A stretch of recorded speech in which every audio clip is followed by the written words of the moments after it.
The rain fell hard on Vesper 7 that night. Water poured down the dirty streets of the spaceport, washing away oil stains and trash. Taman pulled his jacket tighter as he locked the metal door of his repair shop. It was late, past midnight, and he was tired. His back hurt from bending over engine parts all day. His hands were covered in grease that never seemed to wash off completely. Taman was 28 years old, but he felt older. Life on the outer colonies was hard. He fixed ships for aliens who barely looked at him. They paid him just enough to survive. Humans were not important in the galaxy. Other species had better technology, stronger bodies, or special powers. Humans were just okay at everything. They were useful for fixing things and doing boring work that nobody else wanted to do. He started walking toward his small apartment 3 blocks away. The streets were empty. Most shops were closed. Only the bars were still open, filled with drunk aliens arguing and laughing. Taman kept his head down and walked faster. He did not want trouble, then he heard it. A sound from the alley behind his shop. It was a low, painful cry, like an animal in pain. Taman stopped walking. He should keep going. Getting involved in other people's problems was dangerous on Vesper 7. But the sound came again, weaker this time. Taman cursed under his breath and turned back. He walked into the dark alley, using his old flashlight to see. The beam of light moved across broken crates and puddles of dirty water. Then it landed on something white. It was an alien. A HFY. Taman recognized the species immediately. They looked like big cats that walked on 2 legs. They had fur, sharp claws, and dangerous teeth. The HFY were famous warriors. They were proud and strong. Most people were afraid of them, but this one was young and badly hurt. He had pure white fur, which was very rare. His blue eyes looked up at Taman with pain and fear. One of his legs was bent at a wrong angle. Blood soaked through his torn clothes. He must have been in a fight or had an accident at the shipyard. The HFY tried to speak, but only a weak growl came out. Taman looked around. The alley was empty. Nobody else was coming to help. Most people would walk away. Helping a HFY could mean getting pulled into clan wars or owing dangerous debts. It was smarter to pretend he saw nothing. But Taman could not do it. He could not leave someone to die in an alley like trash. His sister Hana always said he was too soft. Maybe she was right. But he was who he was. He knelt down next to the injured alien. The HFY tensed, ready to fight even though he could barely move. Taman raised his hand slowly to show he meant no harm. He spoke in the common trade language that most species understood. "Easy, I want to help. Can you walk?" The HFY shook his head. His breathing was fast and shallow. Taman made a decision. He grabbed the alien under the arms and started dragging him toward the back door of his shop. The HFY was heavy, much heavier than a human. Taman's muscles burned with effort, sweat mixed with rain on his face. Finally, he got the alien inside. He pulled him to the back room where he kept a small cot for nights when he worked late. He laid the HFY down as gently as he could. The alien groaned in pain. Taman looked at the broken leg. He was not a doctor, but he had studied basic xenobiology. When you fixed alien life support systems, you learned about different body types. The HFY leg was broken badly. The bone was probably cracked or snapped. Without proper medical care, the alien might lose the leg. Or worse. Taman went to his supply cabinet. He grabbed his first aid kit, some clean cloth, and his tools. Then he looked at the spare parts on his workbench. He had metal rods for ship repairs, strong wire, and padding foam. An idea formed in his mind. He worked carefully. First, he cleaned the wound as best as he could. The HFY bit back screams of pain. Taman gave him some painkillers from his kit. They were meant for humans, but he hoped they would help. Then he began building a brace. He used the metal rods to create a frame around the leg. He wrapped them with padding to protect the skin and fur. Then he bound everything together with wire and medical tape. It was not pretty, but it would keep the leg straight and stable. It was the best he could do. The whole process took over an hour. By the end, both of them were exhausted. The HFY had passed out either from pain or from the medication. Taman covered him with a blanket and gave him water and more painkillers to take when he woke up. Then Taman sat on the floor with his back against the wall. He was too tired to walk home now. He would rest here for a bit. His eyes felt heavy. Within minutes, he fell asleep. When morning light came through the dirty windows, Taman woke up with a stiff neck. He stood up slowly and looked at the cot. It was empty. The HFY was gone. The blanket was folded neatly. The water bottle was empty. Taman walked to his workbench. There he found something small and silver. It was a metal emblem shaped like a claw. He picked it up and turned it over in his hand. There was writing on it in the HFY language, but he could not read it. He also noticed a few drops of dried blood on the floor leading to the door. The alien had left without saying goodbye. Maybe he was embarrassed.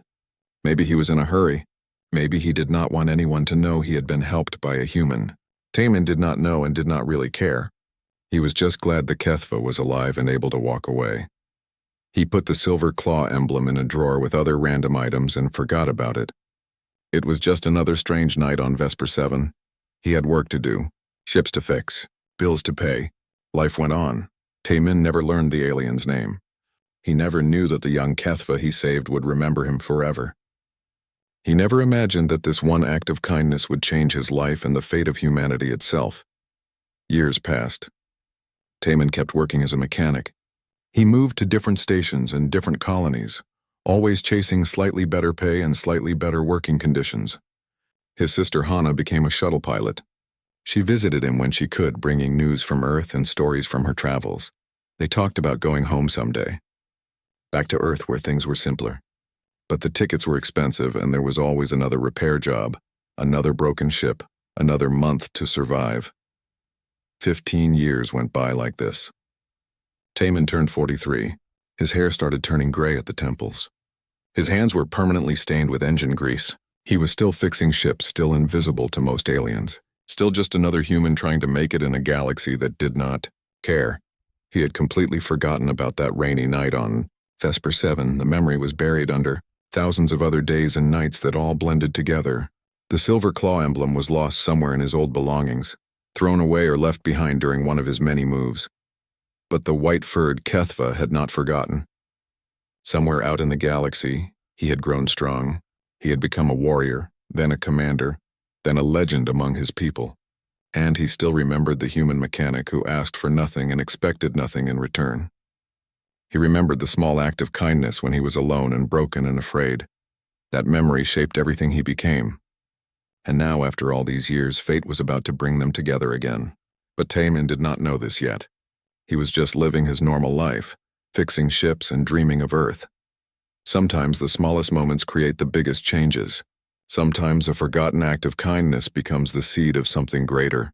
Taman had planted that seed long ago without knowing it. Soon he would see what had grown from it, but not yet. For now he was just another mechanic in a galaxy full of them, invisible and unimportant. That was about to change in ways he could never imagine. The alarm blared through the military station at 3 a.m. Taman rolled out of his bunk half asleep and confused. Red emergency lights flashed in the hallways. Other mechanics and engineers were running past his quarters, pulling on their uniforms. Something big was happening. Taman grabbed his tools and followed the crowd to the main hangar. The space was filled with soldiers and officers from different alien species. Everyone looked worried. The air smelled like fear and metal. Taman had been working on this coalition military station for 2 years now. It was better than the outer colonies. The pay was steady, the quarters were clean, and nobody tried to cheat him. But it was also boring. He fixed damaged fighters that came back from battles he never saw. He repaired transport ships and replaced broken parts. It was important work, but it was not exciting. The war with the Drevnok had been going on for 5 years. The Drevnok were a hive mind species that consumed everything in their path. They turned whole planets into dead rocks. The Galactic Coalition was fighting to stop them, but it was a hard fight. Many species had lost their home worlds already. Humans helped where they could. They sent engineers, medics, and support staff. Some humans even fought on the front lines. But humanity was still seen as a lesser species. The real heroes were the HFY warriors with their incredible combat skills, or the Eldrath with their powerful energy weapons. Humans were just background support. Taman found his supervisor, a tall Eldrath named Karveth. The crystalline alien was pointing at a holographic display that showed a battle map. Ships were marked in different colors. Most of them were red, meaning they were damaged or destroyed. "What happened?" Taman asked. Karveth turned to him, his crystal face showing no emotion as usual. A HFY flagship was ambushed. The ship is crippled and drifting into Drevnok territory. There are survivors, including very important nobles, maybe even royalty. "Are we sending a rescue team?" Taman asked. Carveth made a sound like breaking glass, which meant he was uncertain. The Coalition commanders are debating it. The mission is very dangerous. The Drevnok are everywhere in that sector. We might lose the rescue team too. Taman felt angry. So we just abandon them? It is not my decision, Carveth said. But between you and me, yes. That is what will probably happen. The risk is too high. Hours passed. The debate continued. Taman went back to his regular work, but his mind was elsewhere. He kept thinking about those HFY warriors trapped on a dying ship, waiting for help that might never come. It was not right. Then something strange happened. A message came through the military communication channels. It was from the HFY flagship itself. The message was simple but shocking. The HFY were demanding that one specific person be sent with any rescue team. They wanted Taman. Taman was called to the command center immediately. Officers stared at him as he entered. A human admiral named Park stood at the main console, looking confused and a bit annoyed. "Mechanic Taman," Admiral Park said. "Do you know why the HFY are asking for you specifically?" Taman shook his head. "No, sir. I do not understand. I have never worked with the HFY military. Have you ever met any HFY nobles or commanders?" "No, sir." Taman tried to think. Had he fixed a ship for a HFY once, maybe? He had fixed thousands of ships over the years. He could not remember every client. Admiral Park sighed. "Well, they specifically named you. They will not accept the rescue mission unless you are part of the team. The Coalition has agreed to send a small strike force because of this. You will go with them." "Me?" Taman felt his stomach drop. "But I am just a mechanic. I am not a soldier." "Apparently you are more than that to someone on that ship," the Admiral said. "Pack your gear. You leave in 1 hour." Taman barely had time to think. He grabbed his tools, his repair kit, and a basic pressure suit. He had never been in combat. He had never even left the station during an active war zone. His hands were shaking as he walked to the hangar. The rescue shuttle was small and fast, built for stealth. 5 HFY warriors stood near it, checking their weapons. They were huge, at least 7 feet tall, with muscles like cables under their fur. They wore black armor covered in scratches and dents from previous battles. These were elite soldiers, the best of the best. One of them stepped forward. He was bigger than the others, with white fur that seemed to glow in the harsh hangar lights. His blue eyes locked onto Taman with an intensity that made the human want to step back. Scars covered his face and arms. This was a warrior who had seen many battles. The white-furred HFY stared at Taman for a long moment. Then he spoke in perfect human language, his voice deep and rough. "Taman of Earth." "Yes," Taman said, his voice smaller than he wanted it to be. The HFY tilted his head slightly. "You do not remember me?" Taman looked at the warrior more carefully. White fur, blue eyes. Something tickled at the back of his memory, but he could not catch it. "I am sorry. Have we met?" 15 years ago. Vesper 7. A rainy night in an alley. The HFY touched his left leg. "You saved my life when I was young and foolish. You fixed my broken leg with spare parts and asked for nothing." The memory hit Taman like a punch. The injured alien in the alley. The white fur soaked with rain and blood. The hours spent building a brace from ship parts. It had been so long ago. He had almost forgotten it completely. "You," Taman whispered. "You were that HFY. You were just a kid." "I was 19 years old," the warrior said, stupid and angry. "I got into a fight I could not win. I thought I would die in that alley. Then you found me. A human I had never met. You risked yourself to help me." "I just did what anyone would do," Taman said. "No." The HFY's voice was firm. "Most walked past me that night. Many saw me and did nothing. Only you stopped. Only you cared." He placed a clawed hand over his chest in a HFY salute. "My name is Velrith. I am High Commander of the 3rd Fleet, and I have never forgotten the debt I owe you." Taman did not know what to say. This legendary warrior remembered him. Remembered one random act of kindness from 15 years ago. It seemed impossible. "Among my people," Velrith continued, "such a debt is sacred. You saved my life. Now I will give you the chance to save many more. My mother is on that flagship. So are 300 of my warriors. The ship is dying. The Coalition wants to abandon them. I will not let that happen." "But why do you need me?" Taman asked. "You have engineers. Better ones than me." Velrith's eyes seemed to see right through him. "Because 15 years ago you did the impossible with spare parts and determination. The flagship's reactor is failing. Our engineers are dead. The systems are too damaged for normal repairs. I need someone who can improvise. Someone who does not give up. I need you. Taman felt the weight of those words. This was not just about repaying an old debt. Lives depended on what happened next. Hundreds of lives. Okay, he said quietly. I will do everything I can. Velrith nodded once. Then let us go. Time is running out. They boarded the shuttle together. As the engines fired up and the hangar doors opened to the stars beyond, Taman realized his quiet life was over. He was going into a war zone with a legendary warrior he had saved as a boy. Somehow everything had changed because of one rainy night he had almost forgotten. The shuttle moved through space like a shadow. Outside the windows, stars stretched into lines as they traveled at dangerous speeds. Taman sat strapped into his seat, trying not to think about all the ways this mission could go wrong. The HFY warriors sat silent and still, like statues carved from stone.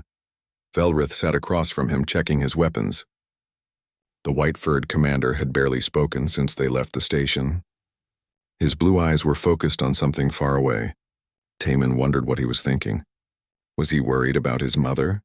About his warriors? Or was he just preparing himself for battle? After what felt like hours, the pilot spoke. Approaching the flagship. Sensors show minimal power. Life support is failing. Multiple hull breaches. Drevnok scouts detected nearby. Can we reach it before they do? Velrith asked. Maybe. It will be close. Through the front window, Taman saw the flagship. It was huge, easily 10 times larger than their shuttle, but it looked dead. Lights flickered weakly along its hull. Pieces of armor floated nearby, torn off by weapons fire. Scorch marks covered the ship from bow to stern. One entire section was just gone, leaving a gaping hole that exposed twisted metal and broken corridors. How are we getting in? Taman asked. Emergency airlock on the port side, Velrith said. It should still have power. The shuttle docked with a heavy clang. The airlock doors opened with a hiss of escaping air. Velrith and his warriors moved in first, their weapons ready. Taman followed, his toolkit feeling very small compared to their guns. Inside the flagship was worse than Taman imagined. Emergency lights cast everything in red shadows. The air was cold and smelled like burnt metal and something worse. Bodies lay everywhere. Some were HFY warriors in torn armor. Others were crew members who never had a chance to fight back. Taman had to step over them carefully. One of the HFY warriors knelt beside a fallen comrade and whispered something in their native language. It sounded like a prayer. Then he stood and continued moving. There was no time to mourn. Velrith led them through the dark corridors. He knew this ship well. Every turn, every door, every shortcut. They moved quickly but carefully, always listening for sounds of the enemy. Twice they heard distant skittering noises that made Taman's skin crawl. The Drevnok were already inside. They reached the bridge first. The command center was a mess of broken screens and dead consoles. But in the captain's chair sat an older HFY female. She had gray fur streaked with white and eyes the same blue as Velrith's. She wore damaged armor that marked her as high nobility. This was Velrith's mother, the High Matriarch. She looked up as they entered. Relief flashed across her face when she saw her son. Velrith, you came? Of course, mother. Velrith moved to her side. Can you walk? Yes, but many cannot. We have wounded in the medical bay. And the reactor, I know. That is why I brought him. Velrith gestured to Taman. This is the human I told you about. The High Matriarch studied Taman with sharp eyes. For a moment, he felt like she was looking into his soul. Then she nodded. The one who saved you on Vesper 7, I remember your stories. You spoke of him often when you were younger. Taman felt embarrassed. Velrith had talked about him. For years? It seemed strange. Where is the engineering core? Taman asked. If the reactor is failing, I need to see it now. 3 decks down, the matriarch said. All our engineers are dead. We lost them when the Drevnok breached that section. The reactor has been unstable for 2 hours. If it goes critical, the explosion will destroy everything within 10 kilometers. How long do we have? Velrith asked. The computer estimates 30 minutes. Maybe less. 30 minutes. Taman felt his heart racing. That was not much time. Not nearly enough. But it was what they had. Take me there, he said. Velrith ordered 2 warriors to stay with the matriarch and begin evacuating survivors to the shuttle. Then he led Taman and the remaining warriors down to engineering. The damage got worse the deeper they went. Whole sections of corridor were exposed to space. They had to take alternate routes, squeezing through maintenance tunnels and climbing over wreckage. They were almost at engineering when the Drevnock attacked. 3 of them came from a side passage, moving with terrible speed. They looked like nightmares, all black chitin and too many legs, their mouths opened to reveal rows of needle teeth. The HFY warriors fired instantly. Energy weapons lit up the corridor with blue and white light. The Drevnock screamed, a sound that made Taman want to cover his ears. 2 of them died immediately. The 3rd lunged at Velrith. The white-furred commander met it head-on. His claws flashed. His movements were too fast to follow. In 3 seconds, the Drevnock was dead on the floor, cut into pieces. Velrith did not even look winded. "More will come," he said. "We need to hurry." They reached the engineering core. The room was huge, filled with massive machines and glowing conduits. In the center was the reactor, a sphere of contained energy that pulsed with an angry red light. Warning alarms blared. Computer screens showed critical errors everywhere. Taman ran to the main console. His hands moved over the controls, reading the data as fast as he could. It was bad. Really bad. The reactor's containment field was failing. Coolant lines were ruptured. Safety systems were offline. The whole thing was a disaster waiting to happen. "Can you fix it?" Velrith asked. Taman wanted to say no. Any sane engineer would say this was impossible. The reactor needed parts they did not have, tools that were not here, and hours they did not have. But he thought about all those survivors waiting to be rescued. He thought about Velrith's mother. He thought about the HFY warriors who had already died. "I can stabilize it," he said, "long enough to get everyone off the ship. But I will need time and space to work. You will have both." Velrith positioned his warriors at the entrances. "Nothing gets through. Work fast." Taman opened his toolkit and got to work. First, he had to bypass the burnt-out control circuits. He pulled panels off the walls and rerouted power through backup systems. Then he tackled the coolant problem. The main lines were destroyed, but there were smaller auxiliary lines that could handle some of the load. He connected them together using spare wire and emergency patches. Behind him, he heard weapons fire. The Drevnock had found them. Velrith and his warriors fought them off, never letting them get close to Taman. The commander moved like a storm of white fur and flashing claws, always between Taman and danger. Taman blocked it all out. He focused on the reactor. His hands moved with practiced skill, connecting wires, welding joints, building a temporary containment field from scavenged parts. It was the same thing he had done 15 years ago with a broken leg. Make do with what you have, improvise, adapt, never give up. 20 minutes passed. Then 25. The reactor was still critical, but it was holding. Barely. Taman built one final bypass, connecting it to the main power grid. His fingers were numb. His back screamed in pain from bending over the machinery. "Done," he shouted. "It is stable." "We have maybe 20 minutes before it fails again." Velrith killed the last Drevnock in the room and immediately opened his communication device. "All units, begin full evacuation now. We have 20 minutes, move." They ran back through the ship. The evacuation was already underway. Wounded warriors were being carried to the airlocks. The matriarch was directing everyone with calm authority. More shuttles had arrived from the coalition fleet, drawn by Velrith's success. Taman watched as survivor after survivor made it to safety. HFY warriors, crew members, even some civilians who had been visiting the ship. All because he had bought them time. All because he refused to say it was impossible. They were the last ones off. Velrith, Taman, and the matriarch boarded the final shuttle. As they pulled away from the flagship, Taman looked back. The great ship hung in space, dark and dying, but it had given up its crew. It had served its purpose one last time. 10 minutes later, the reactor exploded. The flagship became a brief star, brilliant and terrible. The blast wave caught a Drevnock destroyer that had been approaching. Both ships vanished in fire and light. In the shuttle, everyone was silent. They had survived. Against all odds, they had survived. And it was because a human mechanic had done the impossible one more time. The ceremony took place 3 weeks after the rescue. Taman stood on a stage in front of thousands of beings from hundreds of different species. Cameras recorded everything. News broadcasts carried the event across the entire galaxy. He felt very small and very uncomfortable.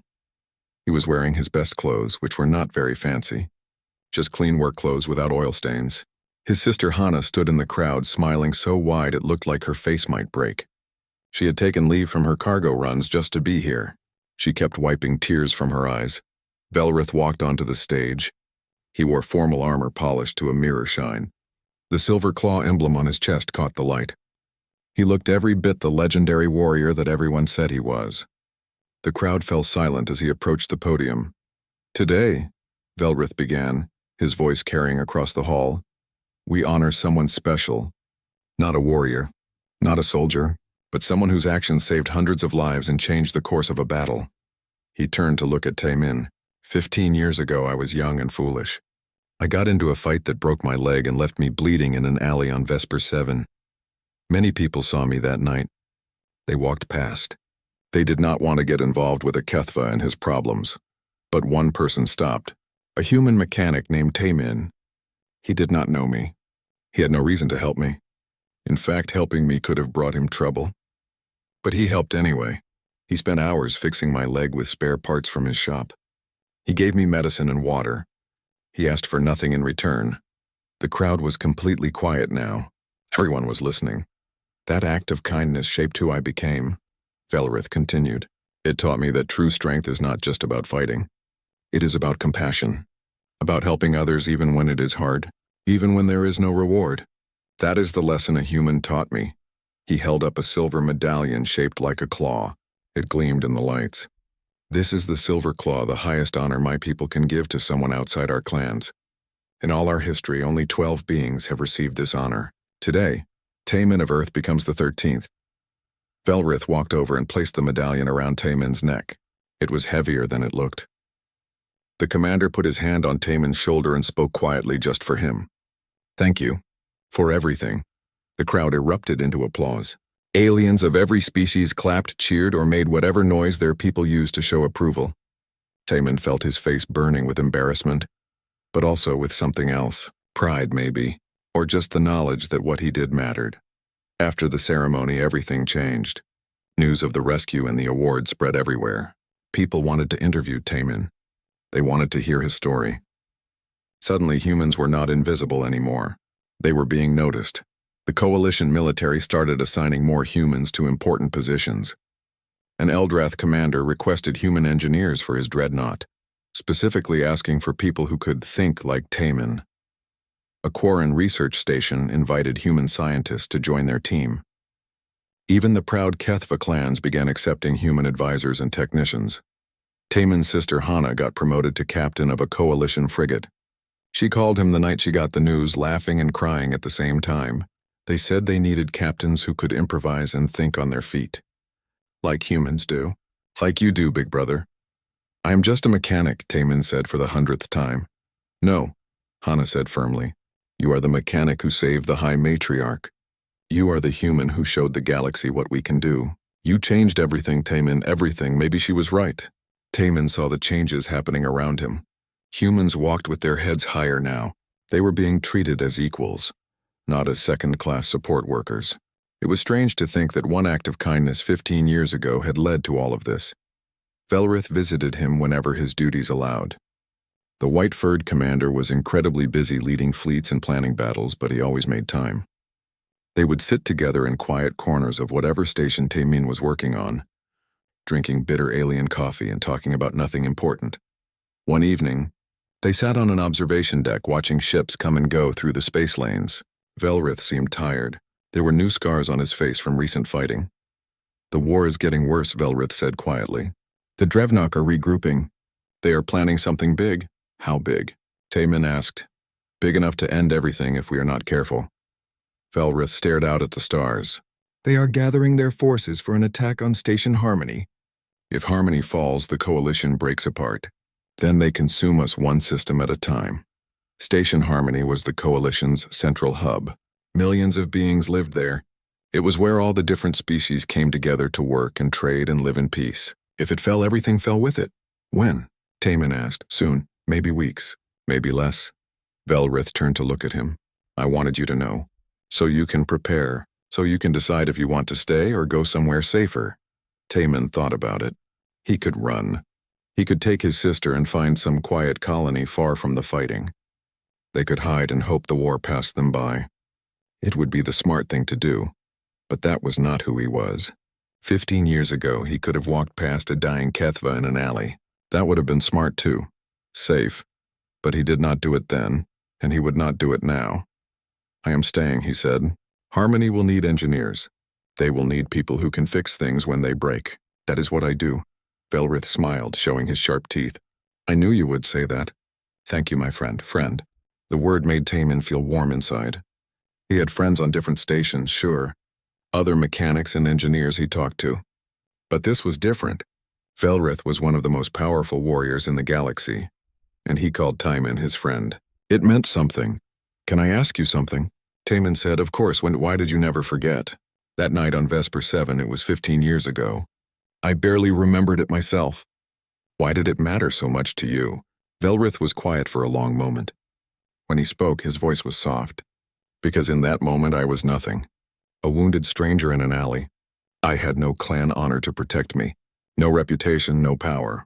I was just someone who needed help. And you saw me as someone worth saving. Not because of what I could give you. Not because of who I might become. Just because I was there and I was hurt. That kind of compassion is rare.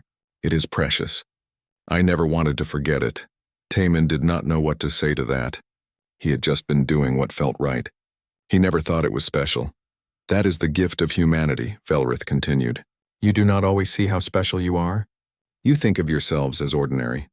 But you have something many species lost long ago. The ability to care about strangers. To help without expecting reward. That is not ordinary. That is extraordinary. They sat in comfortable silence after that, watching the ships move through space like fireflies in the dark. Taman thought about everything that had happened. About how one choice on a rainy night had led to all of this. About how humanity was finally being seen as equals. But the war was not over. The biggest battle was still coming. The Drevnok were gathering their forces. Station Harmony would be attacked. And Taman knew deep in his gut that this fight would decide everything. He looked at the silver claw medallion hanging around his neck. It caught the starlight and gleamed. He touched it gently, feeling its weight. Whatever happens, he said to Velrith, I am glad I helped you that night. So am I. The warrior replied, so am I. Outside the window, more ships arrived. Coalition vessels from every member species. They were preparing for the battle to come. Preparing to defend their home. And this time, humans would not just be support staff in the background. They would stand shoulder to shoulder with everyone else, because one mechanic had shown them all what humans could do, what humans were worth, and that changed everything. The final battle was coming, and Taman would be ready. They came in the early morning hours when most of the station was still sleeping. The Drevnok arrived like a dark tide, thousands of ships blocking out the stars. Their fleet was bigger than anyone expected. Much bigger. The alarm woke Taman from a restless sleep. He had been dreaming about Vesper 7, about rain and dark alleys. Now he was awake and running to his duty station in the engineering bay of Station Harmony. Around him, thousands of other beings were doing the same. Soldiers rushing to their posts. Pilots sprinting to their ships. Everyone moving with the same desperate speed. The engineering bay was chaos. Screens showed damage reports flooding in from the outer defense grid. The Drevnok were attacking everything at once. Taman's supervisor, the same Eldrath named Karaveth from the old station, was shouting orders to dozens of engineers. Taman, take Team 7 and repair the shield generators on Section 12. They are failing. Taman grabbed his tools and ran. His team followed. A mixed group of humans, aliens, and robots. They worked together like they had trained for months because they had. Everyone knew this day was coming. Outside, through the station's windows, space was filled with fire and light. Coalition ships fought desperately against the Drevnok swarm. Taman saw his sister's frigate, the one Hana now commanded, dancing between enemy vessels and firing with everything it had. He fixed the shield generators. Then he moved to the next crisis. Then the next. Hours blurred together in an endless cycle of broken systems and emergency repairs. His hands never stopped moving. His team never stopped working. The battle raged for 3 days. The Drevnok kept coming. For every ship the Coalition destroyed, 2 more appeared. The defense fleet was being pushed back closer and closer to the station. If they could not hold, everyone on Harmony would die. On the 3rd day, Taman was in the main engineering bay when the message came through. Velrith's flagship was heavily damaged. The white-furred commander was planning something desperate. He was going to ram his ship into the Drevnock command vessel. It would destroy both ships, but it might break the enemy's coordination long enough for the coalition to strike back. It was a suicide mission. Velrith and his entire crew would die. Taemin felt something break inside his chest. No, not like this. Not after everything. Velrith had saved himself from that alley and became something great. He could not die now. He should not die now. An idea hit Taemin like lightning. It was crazy. It probably would not work, but it was better than doing nothing. He opened a communication channel to his sister's ship. "Hana, I need you to do something for me." "Kinda busy right now." She sounded out of breath. Weapons fire echoed in the background. "I know, listen. There are repair drones stationed near Velrith's ship, right? The ones we use for hull repairs? Yeah, but they are just drones. What about them? I can reprogram them. Turn them into emergency shuttles. Use them to evacuate Velrith's crew right before impact." There was a pause. That is insane. The timing would have to be perfect. 1 second too early or too late and everyone dies anyway. I know. But it is better than just letting them die. "Help me, Hana, please." Another pause. Then his sister laughed. The same wild laugh she used to make when they were kids doing something stupid and dangerous. "Okay, let us do it. Tell me what you need." Taemin's fingers flew across the computer console. He accessed the drone network, overriding safety protocols and rewriting their programming on the fly. Hana coordinated with the other ships, moving the drones into position around Velrith's flagship. Taemin opened a channel to Velrith. "Commander, do not do anything yet. I am sending evacuation drones to you." Velrith's voice came back strained and tired. "Taemin, what are you talking about? Get your crew ready to evacuate. I will pull you out right before impact. Trust me. This is madness. The timing is impossible. I have done impossible things before," Taemin said. "You taught me that. Now get ready."